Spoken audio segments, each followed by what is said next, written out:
నమస్తే రమ్మగారు. నమస్తే జయ. రమ్మగారు, ఏదైనా మంచి స్టోరీ చెప్పండి అండి. ఎస్ జానకి గారు కొన్ని కథలు పంపించారని చెప్పాను. మనం ఏం చేసాం, పులిరాజు కథ చెప్పుకున్నాం కదా, ఆవిడ ఏమన్నా కథ అని ఇంకోటి పంపారు. కథ పేరే అదా? ఏమన్నా.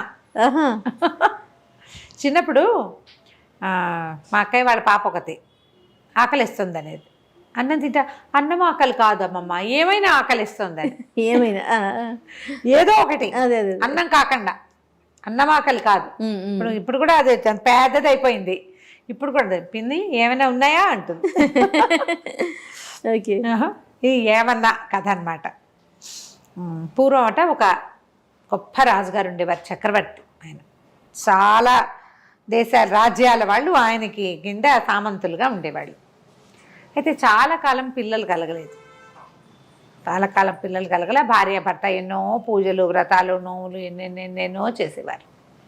అయితే ఎంతో కాలానికి ఆయనకి ఒక అందమైన కుమారుడు కలిగాట. చాలా అందగాడు.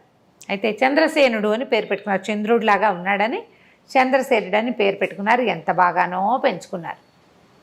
ఈయనకి వేట అంటే చాలా ఇష్టమట. ఈయన ఎప్పుడు వేటకి వెళ్తుండేవాడు. ఒకసారి వేటకి వెళ్ళినప్పుడు పక్కన ఈ సామ్రాజ్యానికి దగ్గరలో ఉన్న ఒక రాజ్యపు రాజుగారు కూడా అక్కడికి వచ్చాడు. ఈయన చక్రవర్తి, ఆయన రాజు. ఈయన వాళ్ళందరి మీద అది పెద్దవాడు అనమాట. ఆ రాజు ఈయన కలిసి అక్కడ వేటాడుతున్నప్పుడు మధ్యలో ఒకే లేడిని ఇద్దరు ఏం చేసి ఎవరు ముందు కొట్టారో చూసుకుని మాట్లాడుకున్నారు. ఆయనకి వేటంటే ఇష్టం, ఈయనకి వేటంటే ఇష్టం. సరే, ఇద్దరు చాలా స్నేహం అయ్యారు. ప్రతిసారి వేటకి వెళ్ళేటప్పుడు ఆయనతో కంపెనీ బాగుండేదన్నమాట, చెప్పుకునేవాళ్ళు. అయితే రాజుగారి అబ్బాయి కొంచెం పెద్దదవుతున్నాడు. ఈ చక్రవర్తి గారి అబ్బాయి. రాజుగారికి కూడా ఒక కూతురుంది, కాంతిమతి. పేరు బాగుందండి కదా. ఈ కాంతిమతి కూడా చాలా అందమైన పిల్లట. అసలు ఎంత అందగత్తో. క్రమంగా పిల్లలు పెద్దవాళ్ళు అయ్యారు. రాజుల స్నేహం కూడా పెరిగింది. చక్రవర్తి చెప్పాడు, మా అబ్బాయి కొంచెం పెద్దవాడు అవుతున్నాడు, వివాహం చేయదలుచుకున్నాము అంటే ఈ రాజుగారికి తన పిల్లని వీళ్ళకి ఇద్దామని ఉంది. కానీ కొంచెం ఆలోచిస్తున్నాడు. అంత పెద్ద రాజు, పెద్ద చక్రవర్తికి ఎట్లా పిల్లని ఇస్తాము అని ఏదో కొంచెం ముందు వెనక ఆడుతూ ఉన్నాడనమాట.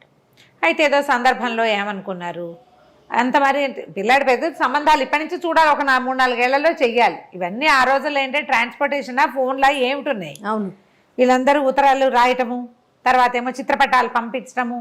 మాకు అబ్బాయి ఉన్నాడు, మీకు అమ్మాయి ఏంటో ఇవ్వండి, ఇళ్ళని కనుక్కోవాలి కదా. మీ చిత్రపటాలు పంపండి, చిత్రపటాల గోల. ఇదంతా వీళ్ళంతా రథాలు వేసుకుని గుర్రాలు వేసుకుని పోవాలి రావాలి, బోల్డ్ సమయం పట్టేది. ఈ గందరగోళంలో అవుతుంది కదా అని మాట్లాడుకుంటుంటే, అయితే రాజుగారు చక్రవర్తి అడిగాడు రాజుని, నీకు ఎంతమంది కుమార్తెలు ఎంతమంది కుమారులు ఏమిటి అంటే, అమ్మాయి కాంతిమతి పేరు ఎంత బాగుంది అన్నాడు. చంద్రకాంతే సూర్యకాంతే అన్నాడు. అనేసరికి చంద్రకాంతే ప్రభు, మా అమ్మాయి చాలా అందంగా ఉంటుంది, చాలా మృదువుగా. సూర్యకాంత్ అయితే షార్ప్, చంద్రకాంత్ అయితే మృదువుగా ఉంటుంది, చాలా బుద్ధిమంతురాలు, చాలా అందమైన పిల్ల అని. ఎక్కడైనా ఈ పిల్లకి తగిన అనురూపమైన అందగాడు దొరికితే పెళ్లి చేయాలనుకుంటున్నానంటే, మా అబ్బాయి ఉన్నాడుగా అన్నాడు ఈయన. కానీ ఈయన మొహమాట పడి, కాదండి, ఒక ఊహ వచ్చింది కానీ నేను మిమ్మల్ని అడగడానికి భయపడ్డానంటే, అలా ఏం లేదు, మన ఇద్దరం స్నేహితులు, మేము ఎక్కడి నుంచైనా పిల్లని తెచ్చుకోవాల్సిందే, మన పిల్లలకి పెళ్లి చేద్దాం అనుకున్నారు. ఇప్పుడు వేరే చిత్రపటాల గోల ఏం లేదు, మంచి రోజులు వచ్చినప్పుడు చూసుకుందాం అని వీళ్ళ అమ్మాయిని వాళ్ళ అబ్బాయికి ఇవ్వడానికి ఫిక్స్ అయిపోయారు వీళ్ళిద్దరు. తర్వాత ఏమైంది, కొన్ని రోజులు గడిచేసరికి ఈ పిల్లాడికి ఒక 15-16 సంవత్సరాలు వచ్చినాయి. వాడు ఒకరోజు వేటకెళ్ళాడు. వెళ్తే ఈ రాజుగారి అమ్మాయి కూడా కొంతమంది స్నేహితురాలతో కలిసి అడవిలో వనవిహారానికి వచ్చింది. ఈ అబ్బాయి అమ్మాయి కలుసుకున్నారు. చంద్రసేనుడు కాంతిమతి కలుసుకున్నారు. కలుసుకోవటం మొదలుపెట్టారు. ఈ పిల్లాడికి ఒక 15-16 సంవత్సరాలు, ఆ పిల్లకు 14 ఏళ్ళు. దగ్గర వాళ్ళు, దగ్గర ఏజో 2-3 ఏళ్ళు తేడా ఉంది. ఆ వయసు పిల్లలకి సహజంగా అట్రాక్షన్ ఉంటుంది, ఫ్రెండ్షిప్ కుదిరింది. వీళ్ళిద్దరూ మాట్లాడుకుంటూ ఉండేవాళ్ళు, ప్రతిసారి ఉత్తరాలు రాసుకునేవాళ్ళు, ఈ అడవిలో కలుసుకునేవాళ్ళు. ఇతను ఈ పిల్లని పెళ్లి చేసుకోవడానికి నిశ్చయించుకున్నాడు. ఒక 2-3 సంవత్సరాలు గడిచేశారు కళ్ళు. అప్పుడప్పుడు కలిసేవాళ్ళు. అప్పుడు ఇలా రోజు కలిసేందుకు లేదుగా, 6 నెలలకి 5 నెలలకి కలుసుకునేవాళ్ళు. పిల్లలు ఎదుగుతున్నారు, వాళ్ళ ప్రేమలు కూడా ఎదిగినాయి.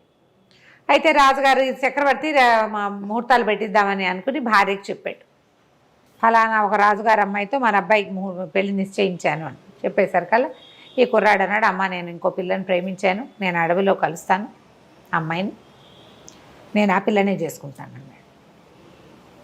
డామ్ డూమ్ అని రాజుగారు చెడామడా పొట్టాడు. అటు పనికి రాదన్నాడు చక్రవర్తి. మాట ఇచ్చా ఎప్పుడో, అట్లా కుదరదన్నాడు. ఈ లోపల ఆ రాజుగారు కూడా ఈ చక్రవర్తి గారు అబ్బాయితో నీకు పెళ్ళంటే ఆ అమ్మాయి యువరాణి ఒప్పుకోలే. చెప్పేసరికల్లా ఆయన అన్నాడు, అమ్మ మాట పోతుంది చక్రవర్తి దగ్గర, ప్రధానమైనది ఏంటంటే మన రాజ్యం ఆయన చేతిలోకి వెళ్ళిపోతుంది, ఆయన కోపం వస్తే. ఆయన అంతటా ఆయన అడిగాడు కాబట్టి ఒకసారి కనపడ్డాయి. పెళ్లి చూపులు పిల్లని తెచ్చి చూపిస్తానని చెప్పా, పిల్లని చూపిస్తానని.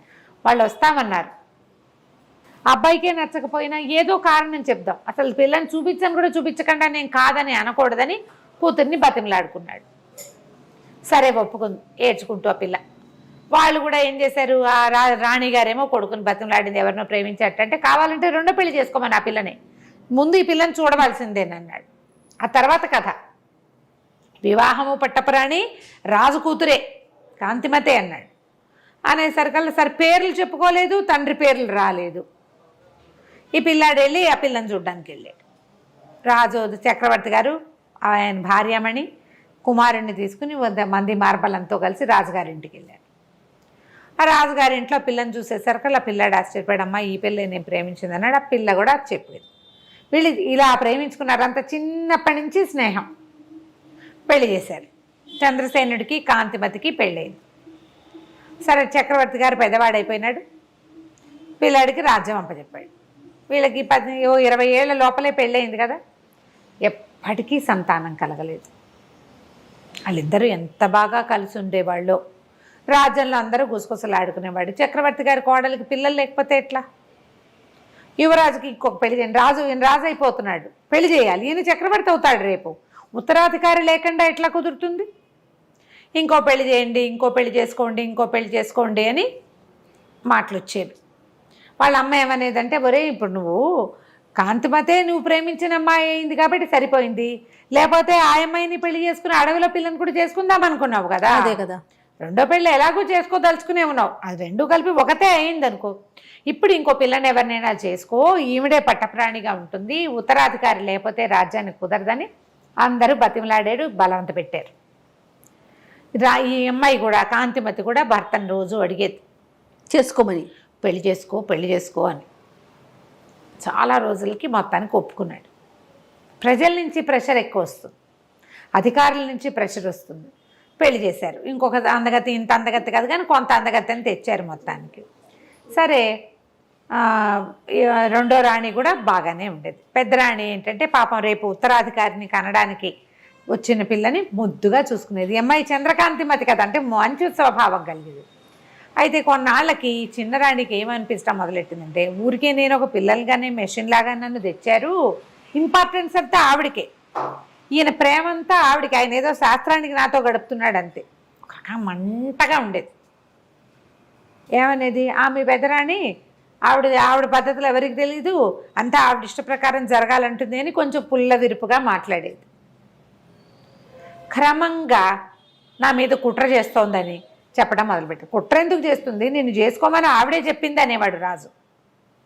కేకలేసేవాడు.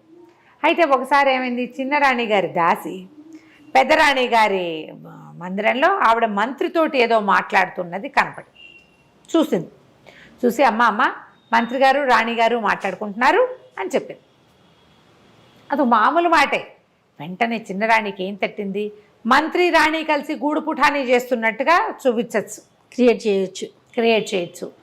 ఏమని చెప్పేది, అంతకుముందు నాకు ఇవాళ వాంతులు అయిపోయినాయి, నెలదప్పేసాను అనుకున్నారు, కాదు నాకు ఆహారంలో ఫుడ్ పాయిజనింగ్ అయింది అని చెప్పేది రాజుకి. ఇవాళ ఒంట్లో బాగోలేదు, ఫుడ్ పాయిజనింగ్ అయింది, ఇవాళ నేను పెట్టుకునే పువ్వుల దండల్లో ఏదో చల్లారు, నాకు తుమ్ములు వచ్చేసినాయి, నన్ను చంపడానికి, నన్ను ఇబ్బంది పెట్టడానికి, నేను పిల్లల్ని కానీ ఇవ్వకుండా చేయటానికి చూస్తున్నారు, అట్లా చెప్పేది. ఆయన ఒప్పుకునేవాడు కాదు. ఈ మంత్రి రాణి మాట్లాడుకుంటున్నారు కదా, ఈ మాట చెప్పేసరికల్లా ఈవిడేమంది, రాజుకు చెప్పింది, నువ్వేమో నేను చెప్పితే నువ్వు వినవు, రాణిగారు మంత్రి గారితోటి మంత్రాంగం చేస్తుంది, నన్ను చంపటానికి ఏమో మందులు తెప్పించేందుకు ప్రయత్నం చేస్తాం. అయ్యో, మంత్రి కూడా కలిసిపోయాడు. అనేసరికల్లా రాజుకు అర్థం కాల, అంత పని చేస్తుందా నా రాణి, అట్లాంటిది కాదంటే కొండు మండిపోతుంది, నారాయణి నారాయణి అంటాడని. కావాలంటే కనుక్కో నువ్వు మంత్రి వచ్చాడో లేదో కనుక్కో. అప్పటికి ఒక 20-30 సార్లు విన్నాడేమో. ఆల్రెడీ కొంచెం కలుషితం అయింది లోపల కొద్దిగా. ఏమైంది, ద్వారపాలకుల్ని ఇవాళ ఎవరెవరు వచ్చారు అని కనుక్కుంటే మంత్రి గారు వచ్చారు. ఎంతసేపు ఉన్నారు? అరగంట సేపు ఉన్నారు. ఎవరితో మాట్లాడారు? రాణితోటి మాట్లాడారు. వెంటనే ఆయనకి ఏమనిపించిందంటే విషం తెప్పిస్తోంది. నిజానికి అక్కడ ఏం జరిగింది, చిన్న రాణి పుట్టినరోజు వస్తోంది, ప్రత్యేకంగా అలంకారాలు చేయించండి, ఆవిడకి చీరలు నగలు తెప్పించండి కొత్తవి బయట నుంచి అని చెప్పింది. అప్పుడు కోశాధికారికి కబురు వెళ్ళింది. చిన్నరాణి గారి పనుపున మంత్రి గారు ఏమైనా డబ్బు తెప్పించుకున్నారా అని. డబ్బు తెప్పించుకున్నారు.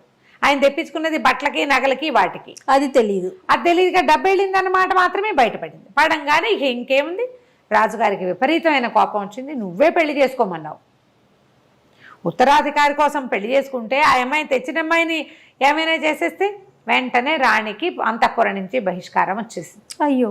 మంత్రి గారిని పిలిచాడు. మంత్రికి ఏ మాట చెప్పే అవకాశం ఇవ్వాలి. అది కాదండి అని చెప్పబోయినా వినలేదు.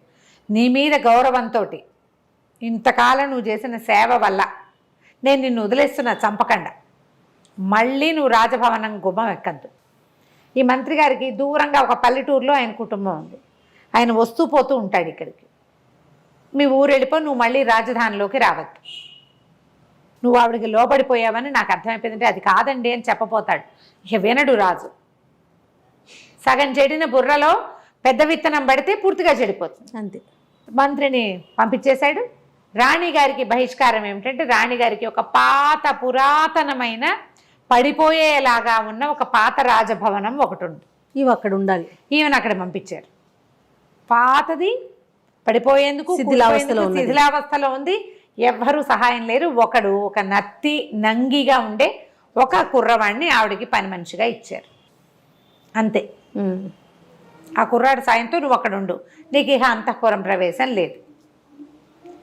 ఊరికే ఊహే జరిగింది కానీ క్రియ జరగలేదు. కాబట్టి క్రియ ఏదైనా జరుగుంటే చంపేసేవాడు. చిన్నరాణి పదే పదే చెప్పింది క్రియ కూడా జరిగిందని. ఆయన నమ్మల. నాకు తెలిసిందేమిటి ఇదే కాబట్టి నేను ఇంతే శిక్ష ఇస్తానన్నాడు. కొంచెం అంతఃపురానికి చాలా దూరంలో ఉన్న పురాతనమైన ఒక బిల్డింగ్లోకి ఆవిడని షిఫ్ట్ చేశారు. ఈ పెట్టిన కుర్రాడేమో వెర్రివాడు. రోజు అన్ని జొన్నలు వచ్చేవి వీళ్ళకి ఆహారానికి. రాణిగారికి సహాయకులు లేరు, ఏమీ లేరు, వాడు ఒకడే. అందులో పుచ్చిపోయినవి, పుచ్చుపట్టిపోయినవి, బొక్కివి అలాంటివి జొన్నలు వస్తే ఆ జొన్నలన్నీ బాగు చేసుకునేది ఆవిడ. బాగు చేసుకుంటే ఇది వారానికి ఒకసారి పంపేవాళ్ళు ఇన్ని జొన్నలు.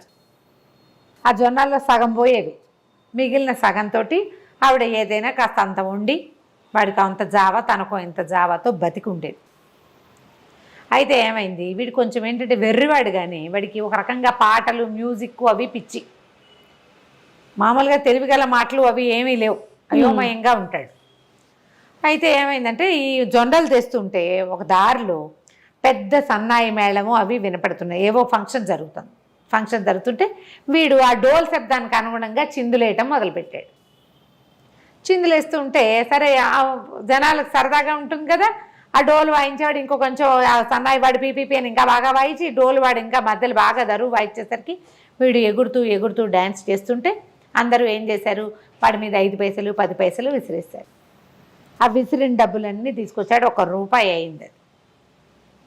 ఆ డబ్బులు పుచ్చుకొని రాణిగారి దగ్గరకు వచ్చాడు, కాంతిమతి దగ్గరికి. అమ్మ నేను రోడ్డు మీద నాట్యం చేశాను, పాట కూడా పాడాను, అందరూ నాకు డబ్బులు ఇచ్చారు, ఇదిగో అని చూపించాడు. బట్ దానికి అవి ఏం చేయాలో తెలియదు. ఆవిడంది, ఏం చేసుకుంటారా నాయన డబ్బులు, ఏమన్నా కొనుక్కురా అని చెప్పింది. ఏమన్నా కొనుక్కురమ్మంది కదా. వీడు ఆ రూపాయి పుచ్చుకుని కొట్లోకి వెళ్ళి ఏమన్నా ఇవ్వండి అన్నాడు. ఏమిమ్మంటావురంటే ఏమన్నా ఇవ్వండి అంటాడు. రూపాయి చూపిస్తున్నాడు. ఈ ఏమన్నా ఇవ్వండి, ఏమన్నా ఏమిటి కావాలో అడిగితే కదా. ఏమన్నా ఇదే పాట పాడాడు. కోట్లో వాళ్ళు వెర్రివేధవలా ఉన్నాడు, వీడికి తెలియదు, వాడిని తోలేసేయండి అన్నారు. తోలేస్తే ఒక ముసలమ్మ వస్తుంది అటు నుంచి. వీళ్ళ కొట్లో నుంచి తోసేసరికల్లా పోయి వీడు ఆ ముసలమ్మ మీద పడ్డాడు. పడేసరికల్లా ఆవిడంది, ఎవర్రా నువ్వు అని కేకేసి లేవదీస్తే కాదవా, నా దగ్గర రూపాయి ఉంది, ఏమన్నా ఇవ్వమంటే ఇవ్వట్లేదంటే ఆవిడ పక్కపక్క నవ్వింది. ఊరిని అట్లా గుట్రా, ఆ రూపాయి ఇడితే నేనే ఏమన్నాను, నన్ను తీసుకెళ్ళు, రూపాయి ఇవ్వు, నా పేరే ఏమన్నా. నేను ఏమన్నా కావాలని కొట్లో అడిగితే ఎలాగరా, నన్ను కదా అడగాలి, వస్తా పద నీతో పాటను అని ఆ రూపాయితోటి కాస్త కూర నార ఏవో కొనుక్కొని ఆ సంచి చేత్తో పుచ్చుకొని ఈ కుర్రాడితో పాటు పెద్దరాణి గారు ఎక్కడుందో ఆ పాడుపడిపోయిన భవనానికి వెళ్ళేసరికి ఆవిడ తెల్లపోయింది. ఏమైనా కొనుక్కురమ్మన్నాను, నువ్వెవరో అమ్మా? నా పేరే ఏమన్నా అమ్మా, ఏమన్నా కొంటాను, ఏమన్నా అన్నాడు, నన్నే పిలుస్తున్నాడని వచ్చాను, నాకు తెలుసు నువ్వెవరో తెలుసు, వీడేమిటో కూడా తెలుసు, నీ సేవ చేస్తా, నీ దగ్గర ఉంటాను అంటే ఆవిడంది, అమ్మ నాకే ఏమీ రావు, వచ్చేదే వారానికి ఇన్ని జొన్నలు వస్తాయి, అందులో సగం ముక్కిపోయినవి, సగం పురుగు పెట్టినవి, వాడు నేను ఎట్లా కొట్లా బతికున్నాం అంతే అంటే, కాదమ్మా నీకు కావాల్సినవన్నీ నేను చేసి పెడతా. రాజభవనం నుంచి జొన్నలు కాదు, బియ్యము పప్పు ఉప్పు చీరానార అన్నీ వస్తాయి, నేను వచ్చా కదా అవన్నీ వస్తాయి అంతే. ఈ ముసలమ్మ ఈ రాణిగారితో ఉండిపోయింది. ఏమన్నా అన్న ఒక ముసలావిడ రాణిగారి దగ్గర చేరింది. ఏమ్మాయి ఏం చేసిందంటే అక్కడి నుంచి రాజస్థానం నుంచి ఏవో వస్తువులు వచ్చేవి, రాణిగారికి బట్టలు కూడా లేవు పాపం, బట్టలు తెప్పించడం మొదలుపెట్టింది, బట్టలు వచ్చేవి, కొంచెం భోజనం వచ్చేది, శుభ్రమైంది. మరి రాణిగారికి జరిగినంత జరగకపోయినా జరిపేది. ఈ ఇల్లంతా శుభ్రం చేయించింది, ఆ బెర్రబ్బాయిని పెట్టుకుని ఆవిడతో పాటు ఉంటుండేది. ఇంతలో ఏమైంది, ఒకరోజు ఒక టంకొచ్చింది, చిన్నరాణి గారు గర్భవతి అయింది అని. ఈవిడేం చేసింది, ఏమన్నా రాజస్థానానికి వెళ్ళి బియ్యం తేవడానికి పప్పులు తేవడానికి వెళ్ళేది కదా, మా పెద్దరాణి గారు కూడా గర్భవతి అని చెప్పింది. రాణిగారికి నెల తప్పింది, పెద్దరాణి గారికి కూడా నెల తప్పింది. నెల తప్పింది అనేసరికల్లా అందరూ విచిత్రంగా పోయి, అదేమిటి ఆమెను విడిగా పెట్టారు కదా అని. అప్పటికే నెల తప్పింది, ఇప్పుడు పెద్ద నెలలు వచ్చినాయి అనేది. ఒకళ్ళు ఇద్దరు అటువైపు వెళ్తూ పెద్దరాణిని చూడబోయేవారు, ఈవిడ గడుపుతూ ఉన్నట్టుగా కనపడేది. ఈ ఏమన్నా ప్లానేనమాట. నెలలు నిండినాయి, యువరాణికి వాళ్ళకేమో ఆడపిల్ల పుట్టిందని ప్రచారం జరిగింది, మా రాణిగారికి మగపిల్లాడు పుట్టాడు. ఓహో, మా రాణిగారి కొడుకే రాజు అవ్వాలి రేపు, మగపిల్లాడి కోసం కదా, ఆడపిల్లకి రాజ్యం ఇస్తారా ఏమైనానా అనేది ఈవిడికి జరిగిపోతోంది. ఓ పిల్లాడు ఉన్నట్టుగా ఈవిడ ఇంట్లో ఒక ఉయ్యాల, రోజు ఏవో కేరింతలు అవి వినపడేవి. ఇది ఏమన్నా ఏం చేసింది, పిండితోటి గోధుమ పిండి నెయ్యి పోసి అంత పిల్లాడి బొమ్మ ఒకటి చేసింది. ఆ ఉయ్యాల దూరం నుంచి చూస్తే ఉయ్యాల్లో పిల్లాడు ఉన్నట్టు, లోపలికి వచ్చి రాణిని చూసే వీలు లేదు, ఉయ్యాల కనపడుతోంది, కేరింతలు వినపడతాయి, మధ్యలో ఉంగా ఉంగా అంటుంటాడు పిల్లాడు, ఈ ర్యాట్లర్ ఒకటి కదిలిపేది, ఇవి ఉంటాయి, మువ్వలు అవి ఉండేవి, అలా ఉండేది. వీళ్ళింట్లో ఒక పిల్లాడు ఉన్న సూచనే ఉండేది. రాజుగారు ఏనాడు రాల, తెలుసు ఊరికే రాచంలో ప్రచారంలో ఉంది, పిల్లాడున్నాడు అని. అయితే ఏమైంది, క్రమంగా రోజులు గడుస్తుంటే పిల్ల పెద్దది అవుతోంది, పెళ్లి సంబంధాలు చూస్తున్నామంటే మా రాజకుమారుడికి కూడా పెళ్లి సంబంధాలు చూస్తున్నాం అనేది. ఈ అమ్మాయి పుట్టింటి వాళ్ళు ఉన్నారు కదా, ఈ కాంతిమతి వాళ్ళ పుట్టింటి వాళ్ళు, ఆమెకు మేనమామలు వాళ్ళు చాలామంది ఉన్నారు. ఈ ఏమన్నా పోయి ఒక వారం రోజులు ప్రయాణం చేసి వెళ్ళి కబుర్లు చేసుకొచ్చింది, ఫలానా రాజుగారి అమ్మాయిని మా రాజకుమారుడికి ఇస్తున్నారని ప్రచారం మొదలుపెట్టింది. అసలు లేని దానికే రాణి గారిని మళ్ళీ వెనక్కి చేర్చాలి, అది పాయింట్. అయితే ఈ కథ నడుస్తుంటే చిన్నపిల్ల యువరాణికి కూడా పెళ్లి సంబంధాలు చూస్తున్నారని ఆ రాజకుమారుడు ఈ రాజకుమారుడు ఉత్తరాలు వస్తున్నాయని చెప్పుకున్నారు. అసలు మా రాజకుమారుడికి పెళ్ళే కుదిర్చేశామని చెప్పింది. రాజకుమారుడికి 15 ఏళ్ళు ఉన్నాయి, యువరాణికి కూడా 15 ఏళ్ళు ఉన్నాయి కదా, 15 ఏళ్ళ ఆడపిల్లలకి మగపిల్లలకి కూడా పెళ్ళిళ్ళు చేసేవాళ్ళు. సరే పెళ్లి సంబంధం కుదిరిందని మేము రాజకుమారుడు తరలి వెళ్తున్నాడు పెళ్ళికని ఊరంతా ప్రచారం చేసింది.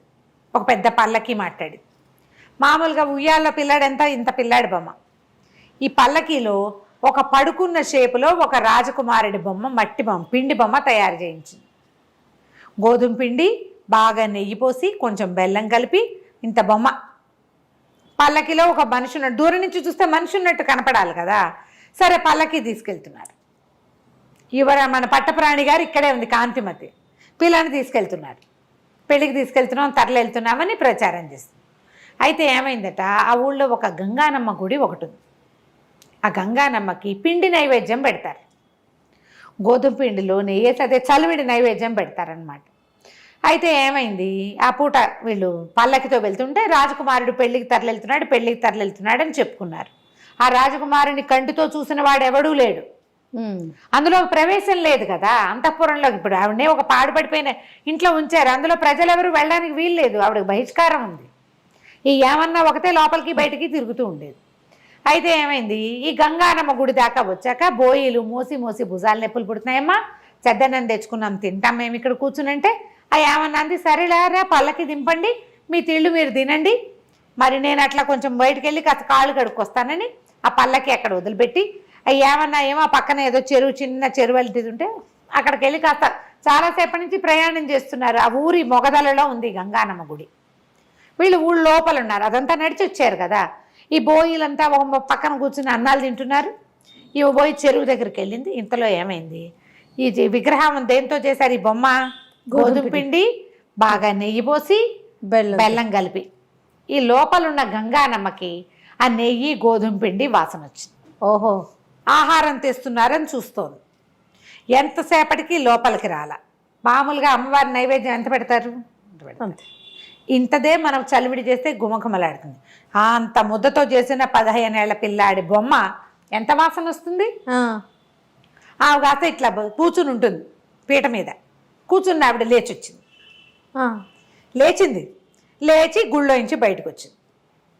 బయటకు వచ్చి వాసన పీలుస్తుంటే చూస్తే పల్లకీలో కనపడుతోంది గోధుమ పిండి ముద్ద. ఆమె అంత లోపలికి చేయి పెట్టి ఆ బొమ్మను బయటికి లాగి ముక్క విరుచుకుని కర్ర కర్ర కర్ర కర్ర తినేయటం మొదలుపెట్టింది. తినేసేసింది బొమ్మని. తినేసరికల్లా ఏదో మోత వస్తోందని ఈ చెరువు దగ్గరికి వెళ్ళి నిదానంగా నడుచుకొస్తున్న ఈ ముసలమ్మ ఏమన్నా పరిగెత్తుకుంటూ వచ్చింది. అయ్యయ్యో మా పిల్లాన్ని విరుచుకు తినేస్తున్నావని ఆ గంగానమ్మ చేయిపుచ్చుకుంది. చేయిపుచ్చుకునేసరికి కేకలు పెట్టింది, నా పిల్లాన్ని తినేసావు, నా పిల్లాన్ని నాకు ఇచ్చేయండి. అమ్మ గంగానమ్మ విదిలించుకోపోయి ఆమె ఎంత విదిలించుకున్నా ఈ ముసలిది చెయ్యి వదిలిపెట్టలేదు. నా పిల్లాన్ని నాకు ఇచ్చే, నా పిల్లానికి 15 ఏళ్ల లక్షణమైన పిల్లవాడు, కాబోయే పెళ్లి కొడుకు, అలంకారం చేసి తెస్తే మింగేస్తావా అమాంతం, నా పిల్లని నాకు ఇచ్చేళ్ళు, నువ్వేం చేస్తావో నాకు తెలియదు. గంగానమ్మ వదలవే అంటుంది. వదలవే లేదు, ఏమీ లేదు. ఇప్పుడు ఏం చేసింది, కాళ్ళతో చేతులతో పట్టుకుని ఇంత శక్తుల్లో ఉన్న గంగానమ్మని గట్టిగా పట్టేసుకుంది. ఆమె తోస్తుంది, ఇది వదలదు. అక్కడి నుంచి విసుగు, ఇచ్చాను బా పిల్లాడేగా వదులు అని ఒక్క విదిలిచ్చేసింది. ఈమె పోయి మేనా దగ్గర పడింది, ఆ పల్లకి దగ్గర. గంగానమ్మ దబా దబా అడుగులు వేసుకుంటూ లోపలికి వెళ్ళిపోయింది గుళ్ళోకి. ఇంతలో ఈ మేనా దగ్గర పడింది కదా, మేనాలో ఏమిటో మేనా ఇలా కట్టెని పక్కకు తొలిగేసరికల్లా అక్కడ ఒక 15 ఏళ్ల పిల్లాడు పడుకుని ఉన్నాడు. బొమ్మ ఉంది మొదట, బొమ్మ ప్లేస్లో లక్షణంగా అమ్మవారి ఇచ్చిన అనుగ్రహం కదా. ఆ పిల్లాడినే విరుచుకు తిన్నాను అనుకుని పిల్లాడిని ఇచ్చేసానంది. 15 ఏళ్ల రాజకుమారుడు చక్కగా అందంగా ఉన్నాడు. చెప్పింది కదా, అందమైన పిల్లవాడు, పెళ్లి కొడుకుగా అలంకారం చేశాం. ఒక అందమైన పిల్లాడు పెళ్లి కొడుకుగా అలంకరింపబడి ఏ పడుకున్న పోజులో ఆ బొమ్మను పెట్టిందో అదే పోజులో కనపడ్డం మొదలుపెట్టి. సూపర్. ఏమో చంకలు గుద్దుకుంది. అమ్మో భగవంతుడు ఎట్లా కరుణించాడు. పెద్దరాణి బుద్ధిమంతురాలు, ఆమె ఎవ్వరికీ ద్రోహం చేయనందుకు అమ్మవారు ఇట్లా కరుణించింది. అక్కడి నుంచి బోహం అని మోసుకుంటూ పోయారు. ఈ లోపల ఏమైంది, ఇప్పుడు ఈ అమ్మాయి ఏమన్నా ఎవరికైతే పెళ్లి కొడుకుని కుదిర్చామని చెప్పిందో ఆ రాజుగారి దగ్గర నుంచి వీళ్ళందరికీ కబుర్లు వెళ్ళినాయి, మా పిల్ల పెళ్ళి అని. వీళ్ళ పద్ధతి ఏమిటి, పిల్లాడు వెళ్ళి పెళ్లి చేసుకోడు రాజుల్లో, కత్తికి బాచకం కట్టించి పెళ్లి చేస్తారు. ఓకే, తర్వాత పిల్లని పంపుతారు. వీడు పిల్లకి ఎదురెళ్ళటానికి ఈ పెళ్లి కొడుకుని తయారు చేసి పెట్టుకున్నారు వీళ్ళు. తర్వాత కథ ఏమైనా కానీ ఇలా ఒక ప్రయత్నం చేసింది అంతే. కత్తికి బాచకం కట్టాక మాకు వద్దని కూడా అనొచ్చు. కథలో ఎక్కడో ఒక చిన్న మెలికలాగా కనపడుతుంది. అక్కడి నుంచి ఈ రాజుగారు చంద్రసేనుడు భార్యా సమేతంగా పెళ్లికి వెళ్ళాడు. వాళ్ళు పిలిచారు, రెండో భార్యను తీసుకుని వెళ్ళాడు. అక్కడికి వెళ్ళేసరికల్లా ఏమైంది, కత్తికి బాచకం కట్టారు. ఎవరి కుమారుడు అంటే రాజుగారు చంద్రసేనుడు కుమారుడే. చంద్రసేనుడు కాంతిమతుల కుమారుడు. అతను కత్తికి బాచకం కట్టి పెళ్లి చేస్తున్నారు. ఈయన ఆశ్చర్యపోయాడు. ఆ కుమారుడు ఎవడో చూడాలి. ఆ కత్తిని రాజకుమార్తెని తీసుకొచ్చారు. తీసుకొస్తే వీళ్ళేమో పల్లకి ఎదురుకుండా తీసుకెళ్లారు. ఈ ఊరి రాజ్యం పొలిమేరల్లో రాజకుమార్తెని తీసుకొస్తే రాజకుమారుడు పల్లకిలోంచి దిగాడు. ఆ దిగిన పిల్లాడిని చూస్తే నిర్ఘాంతపోయాడు రాజు. ఏమిటి ఇంత పిల్లాడా, వీడు నా కుమారుడు అవటం ఏమిటి? ఊరంతా ప్రచారంలో ఉంది కానీ రాజుకేం పెద్దగా తెలీదు, చిన్నరాణి వినేది అనుకునేది. పిల్లాడు చూస్తే మహా అందంగా ఉన్నాడు. 15 ఏళ్ల వాడు, ఆ పిల్లకో 12 ఏళ్ల పిల్ల రాజకుమార్తెకి. సరే ఆ రాజకుమార్తెని పల్లకి ఎక్కించుకున్నారు. పిల్లాడు పిల్ల ఒకళ్ళనొకళ్ళు చూసుకుంటున్నారు. చంద్రసేనుడు గుర్రం వేసుకుని ఆగ మేఘాల మీద పరిగెత్తుకుంటూ ఆ పడిపోయిన శిథిలాలయపు బిల్డింగ్ ఉంది కదా అక్కడికి పరిగెత్తాడు. ఆ కాంతి ఈ లోపల ఏం చేసింది, ఏమన్నా కూడా కబురు చేసింది, అమ్మవారి అనుగ్రహం నీ మీద పరిపూర్ణంగా ఉన్నది, ఇట్లా ఒక బిడ్డ వచ్చాడు, ఒక పిల్లవాడు మనకు లభించాడు, ఈ పిల్లవాడు నీ పిల్లవాడే, నీ పిల్లాడే, నీ పిల్లాడి కోసమనే పంపించింది ఆవిడ అని చెప్పేసరికల్లా అప్పుడు రాజుగారు పరిగెత్తుకుంటూ వెళ్ళాడు కదా, వెళ్ళి అడిగాడు, ఈ కుర్రాడు నా కుమారుడా, నువ్వు ఎప్పుడు గర్భవతి అయ్యావు, ఎప్పుడు సంతానం కలిగిందంటే నీ దగ్గర నుంచి వచ్చే నాటికే నాకు నెలతప్పి ఉంది అని చెప్తుంది ఆవిడ. చెప్పేసరికల్లా చెప్పమంది కదా, నేను ఇది నిజమే చెప్తున్నానని అనుకో, ఆ కుమారుడు నీ కుమారుడే, భగవంతుడి అనుగ్రహం మనకి ఇలా కలిగింది.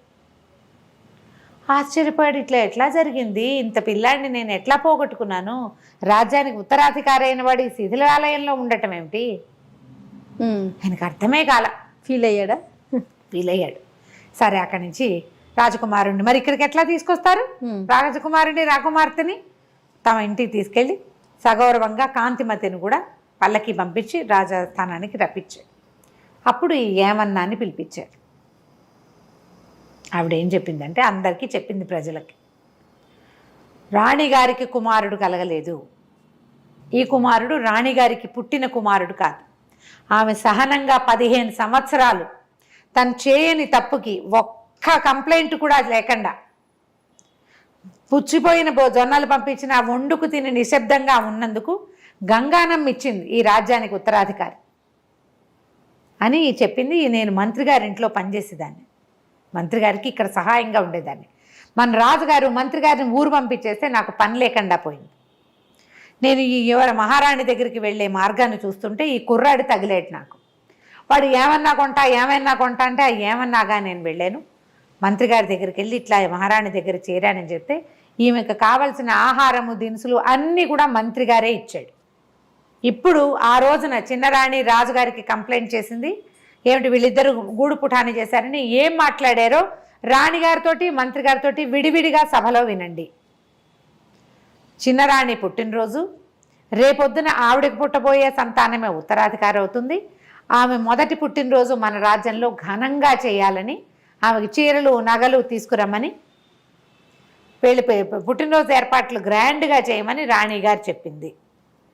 రాణి కూడా రాజుకి నేను చేసింది ఇది అని చెప్పి ఇంత ప్రూఫ్ బయటపడేసరికల్లా రాజుగారు చిన్నరాణిని తెగ తిట్టిపోసాడు, ఆమె వెళ్ళిపోమన్నాడు. నీ వల్ల నేను నా రాణికి దూరం అయ్యాను, మంత్రికి దూరం అయిపోయాను, ఏదో భగవంతుడు అనుగ్రహించి ఇలా ఒక కుమారుడు వచ్చాడు అదే అనేసరికల్లా పెద్దరాణియే చెప్పింది, వద్దు వద్దు, ఆమె ఏమంటారంటే మన ఇన్సెక్యూరిటీ ఫీలింగ్, నువ్వు పెళ్లి చేసుకున్నావు భార్యతోటి బాగా ఉండకుండా ఎంతసేపు పెద్దరాణి పేరే తలుస్తుంటే రెండో వాళ్ళకి మంటగానే ఉంటుంది, ఇట్లా చేయొద్దు, ఆమె కూడా ఒక కూతురుంది, మన రాజ్యానికి యువరాణి, పిల్లని మంచి చోట ఇచ్చి పెళ్లి చేసుకోవాలి, ఇంకా సంతానం కలగచ్చు మనకి అని బతిమలాడి ఉంచేసుకుంది.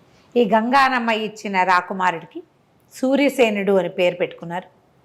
ఆ సూర్యసేనుడికి పెళ్ళైపోయింది కదా, పిల్లాడి యువరాజుగా కొంతకాలం ఉండి తర్వాత ఆ రాజ్యానికి ఉత్తరాధికారి గంగానమ్మ ఇచ్చిన ఆ సంతానమే రాజయ్యాడు. ఏమన్నా కథ చాలా బాగుంది రమ్మ గారు, సరదాగా ఉంది కదా, చాలా బాగుంది. నమస్తే అండి.